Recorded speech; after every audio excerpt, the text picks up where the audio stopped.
Hi guys! Ako nga po pala si Tonya, ang kapitbahay niyong akala nyo chismosa, pero wag ka. Curious lang talaga.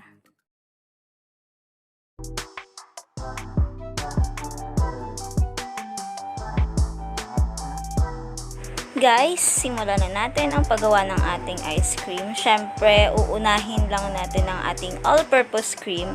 Kung mapapansin nyo po, ang gamit-gamit kong all-purpose cream ngayon ay Jersey ang brand.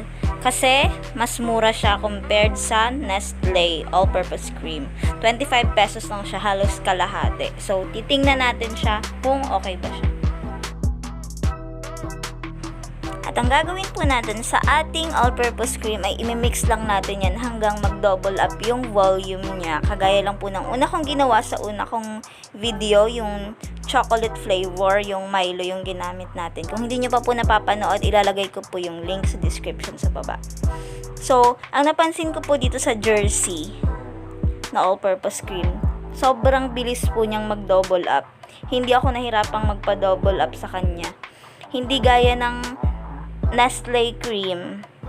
Talagang sobrang tagal akong nagmi-mix para lang mag-double up siya. Pero dito po, sobrang bilis lang. Okay siya. And in fairness guys, bukod sa pasok siya sa budget, okay din ang lasa niya. So, gagamitin ko pa siya ulit. So, ayun guys, tapos na nating i-mix ang ating all-purpose cream. Nag-double up na siya. Okay yung all-purpose cream. Isusunod na natin ang condensed milk. At ang nilagay kong condensed milk guys is Jersey rin, kasi yung Jersey is merong iba't ibang flavor. And since ubi flavor yung gusto kong gawin ngayon, meron silang ubi flavor and itatry natin siyang gawin. Kung masarap ba siya, pasok sa ating panlasa. So ayan, i-mix lang ulit natin yan hanggang sa mag-mix na sila ng all-purpose cream ng maayos. At kapag nilagay na natin yan sa ating container at ilagay sa ating freezer, okay na, meron na tayong ube flavor. At syempre, gusto kong lagyan siya ng twist. Since nakita ko sa cover nung Selecta, yung ube flavor nila is may keso. At syempre, kung meron sila, magpapahuli pa naman tayo. Ayan, nagpahabol rin ako ng cheese para magkaroon ng konting twist. Why not, diba? Kung gusto nyo tong i-try guys, pwede nyo rin gawin. Pero kung gusto nyo yung ube lang, okay lang. So, ayan, meron na akong ube keso.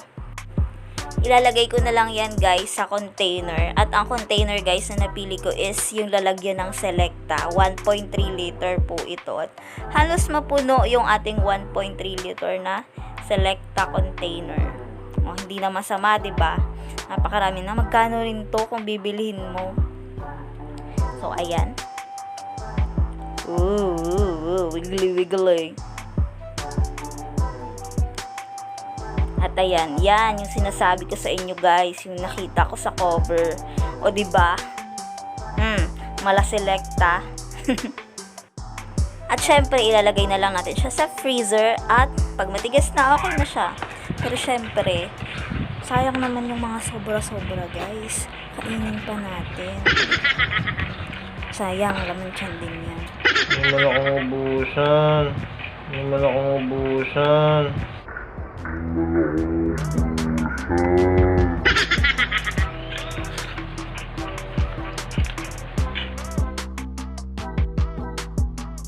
At ayan na nga po ang ating ice cream. Galing na siya sa freezer.